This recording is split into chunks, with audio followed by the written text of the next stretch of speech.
नमस्कार साथियों, GLCIAS के इस रामबाण मैच में मैं आप सभी का हार्दिक स्वागत अभिनंदन करती हूं। और MPPSC प्रीलिम्स यूनिट 3 यानी कि MP ज्योग्राफी, उसमें आज हम देखने वाले हैं मध्य प्रदेश के प्रमुख अभ्यारण्य यानी कि वाइल्ड लाइफ सेंचुरीज। तो देखते हैं पहला मध्य प्रदेश का अभ्यारण्य, ये है नोरादेही। नोरादेही अभ्यारण्य जिसकी स्थापना हुई थी 1975 में, है ना। और पहले अभ्यारण्य के बारे में अगर आप जानना चाहें तो मैं बता दूं कि नेशनल पार्क के बारे में मैं बता चुकी थी कि नेशनल पार्क क्या होते हैं। उसी से तुलना करते हुए अगर हम अभ्यारण्य की बात करें तो जो अभ्यारण्य हैं उनमें प्रतिबंध जो है वो कम होते हैं as compare to national park. और जो अभ्यारण्य होते हैं इनको राज्य सरकार जो है इनकी पूरी देखरेख करती है। इनका उद्देश्य भी वही है, प्राकृतिक पर्यावरण का संरक्षण करना। पर इनमें मानवीय हस्तक्षेप थोड़ा होता है, मानवीय गतिविधियां इसमें थोड़ी सी अलाउ कर दी जाती है, जबकि नेशनल पार्क में वो बिल्कुल अलाउ नहीं होती है।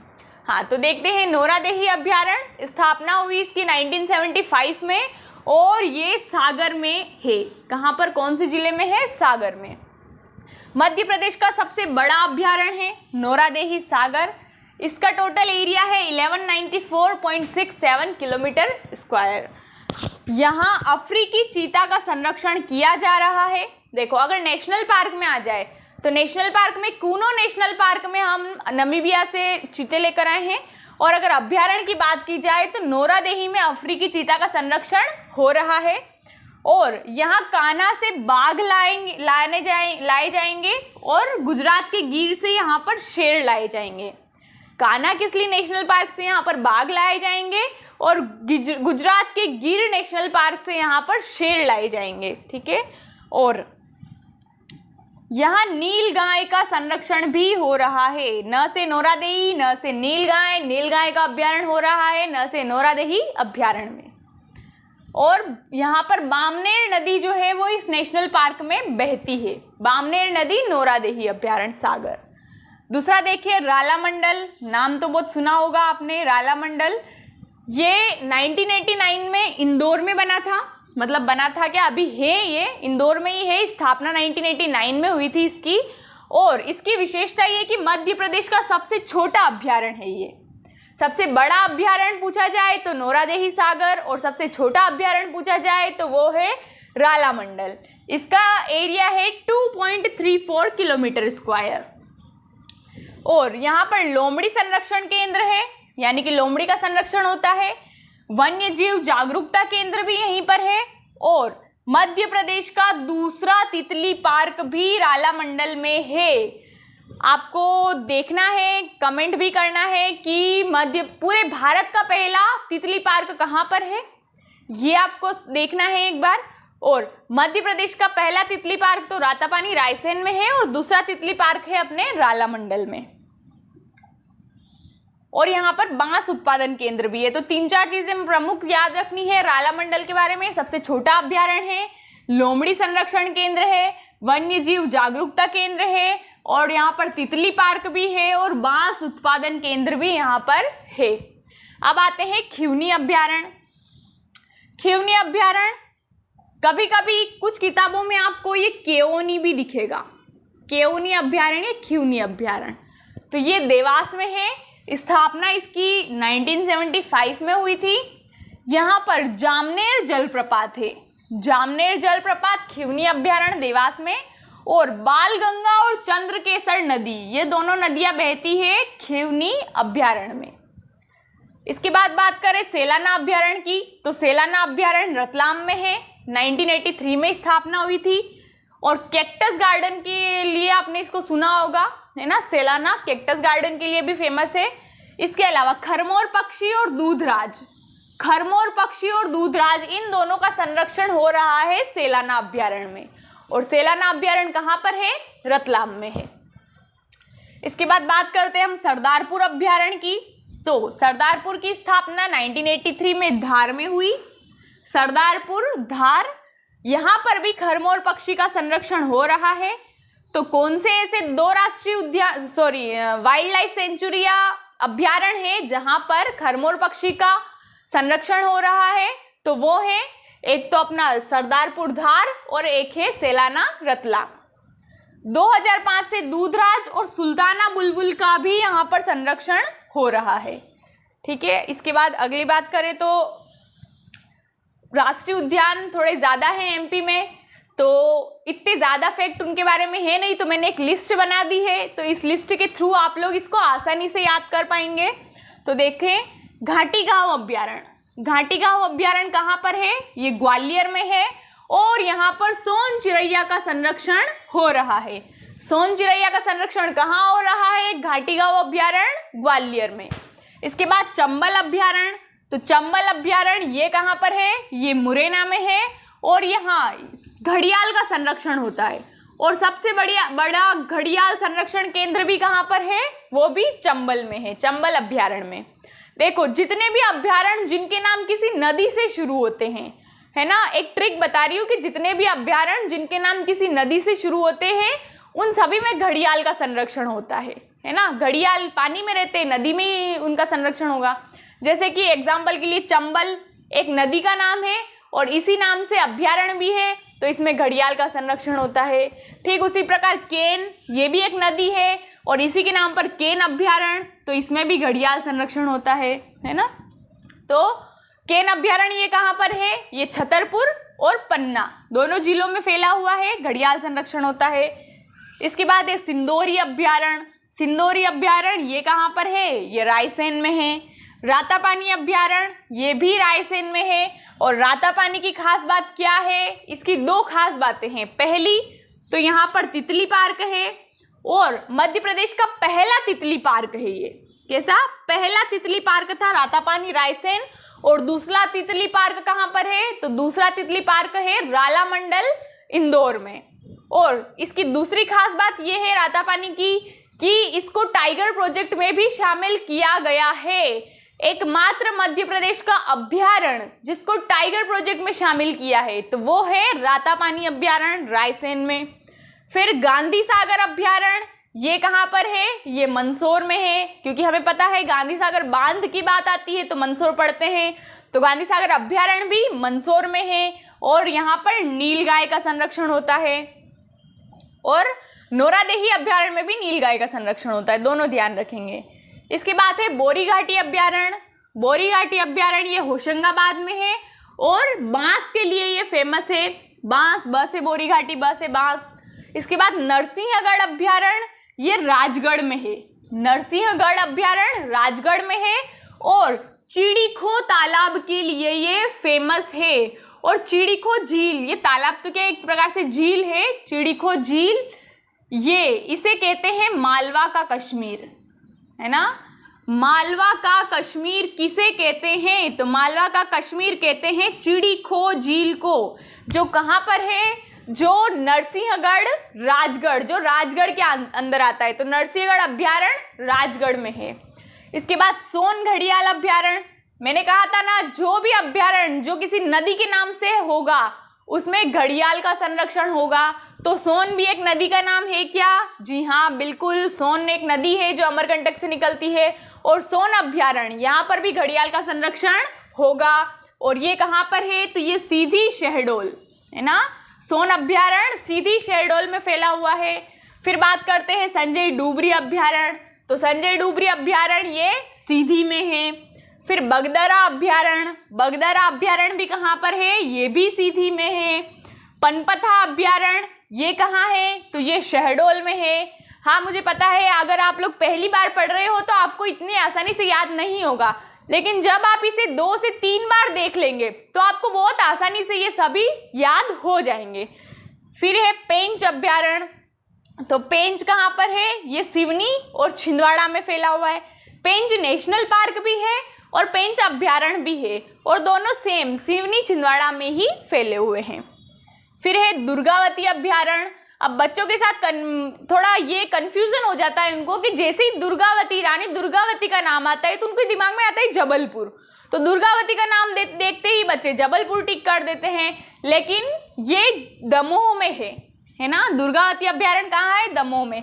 मतलब इसका 89-90% हिस्सा दमोह में है और कुछ % हिस्सा जबलपुर में है, पर दमोह ऑप्शन में है तो हम वही टिक करेंगे। 10 से दुर्गावती अभ्यारण्य, 10 से दमोह में, है ना। कालीभीत अभ्यारण्य ये कहाँ पर है, तो ये बैतूल में है और यहाँ पर भालू का संरक्षण होता है। कालीभीत अभ्यारण्य, बैतूल, भालू का संरक्षण होता है।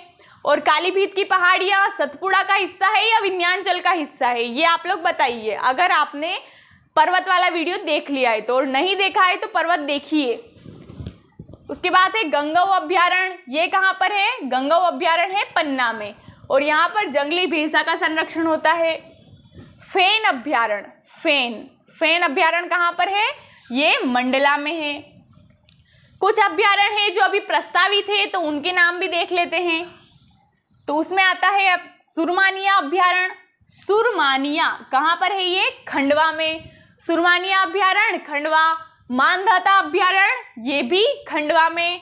और कट्ठीवाड़ा अभ्यारण्य ये अलीराजपुर में है, कट्ठीवाड़ा अलीराजपुर। और मयूर अभ्यारण्य झाबुआ। चारों ध्यान रखेंगे, सुरमानिया खंडवा, मानधाता खंडवा, कट्ठीवाड़ा अलीराजपुर में और मयूर अभ्यारण्य झाबुआ में। अब बात करते हैं गो अभ्यारण्य की, है ना, गो अभ्यारण्य। तो मध्य प्रदेश का जो पहला गो अभ्यारण्य था वो है कामधेनु अभ्यारण्य और कहाँ पर है ये है आगर मालवा में। मध्य प्रदेश का पहला गो अभ्यारण्य उसका नाम है कामधेनु अभ्यारण्य और ये कहाँ पर है, तो ये है आगर मालवा में। और दूसरा गो अभ्यारण्य है बसावन मामा गो अभ्यारण्य जो है रीवा में। ठीक है, दो ही अभ्यारण्य है गो अभ्यारण्य, कामधेनु और बसावन मामा। अन्य तथ्य की बात करें तो महाशीर मछली प्रजनन केंद्र ये है खरगोन में। महाशीर मछली प्रजनन केंद्र कहाँ पर है, खरगोन में है। मध्य प्रदेश के अब जैव आरक्षित क्षेत्र देख लेते हैं, है ना, बायोस्फीयर रिजर्व। तो मध्य प्रदेश में टोटल 3 बायोस्फीयर रिजर्व या 3 जैव आरक्षित क्षेत्र हैं। पहला मध्य प्रदेश का जैव आरक्षित क्षेत्र है पंचमढ़ी, है ना, पहला है मध्य प्रदेश का पहला जैव आरक्षित क्षेत्र है पंचमढ़ी। और भारत का ये 10वें नंबर का है।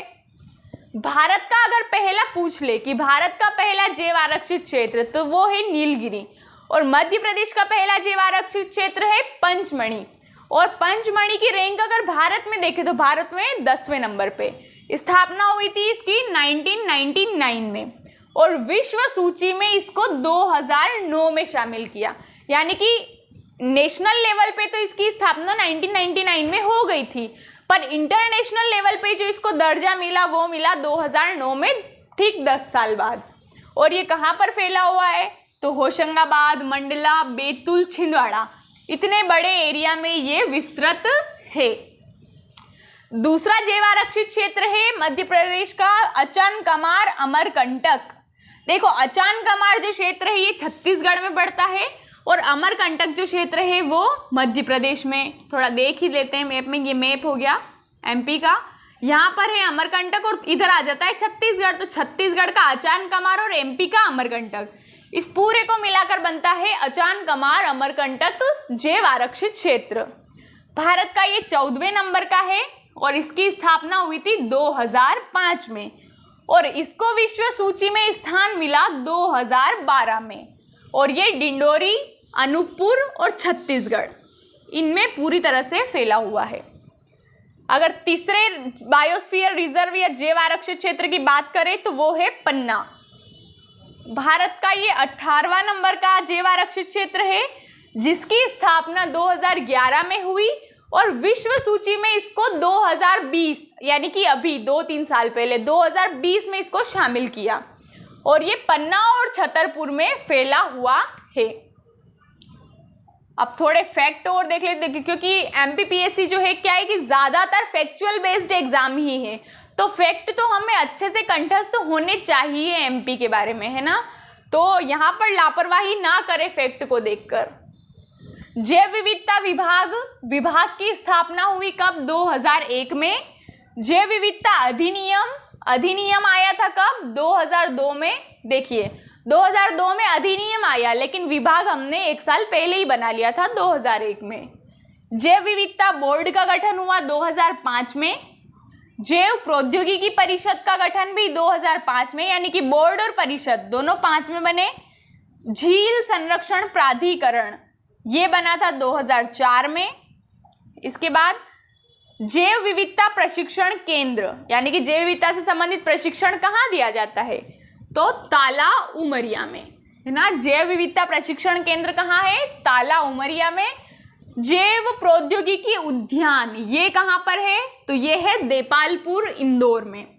प से जैसे प्रौद्योगिकी, प से प्रौद्योगिकी, दे से देपालपुर, ठीक है। प्रौद्योगिकी उद्यान है देपालपुर में।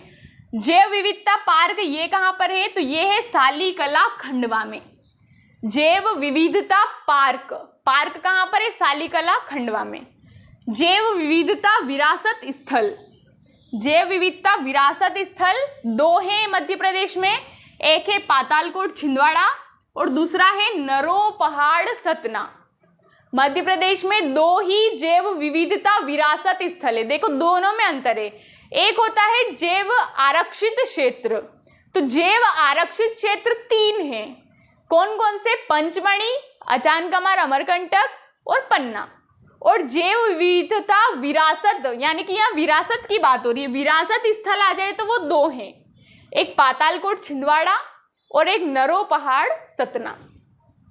इसके बाद मध्य प्रदेश में आर्द्रभूमि स्थल की बात करें तो मध्य प्रदेश जो आर्द्रभूमि स्थल है उनको रामसर स्थल भी बोलते हैं, क्योंकि जो आर्द्रभूमि से संबंधित समझौता था वो रामसर नामक स्थान पर हुआ था, और ये रामसर नामक स्थान ईरान में है, इसलिए इनको ये आर्द्रभूमि भी बोलते हैं और रामसर स्थल भी बोलते हैं।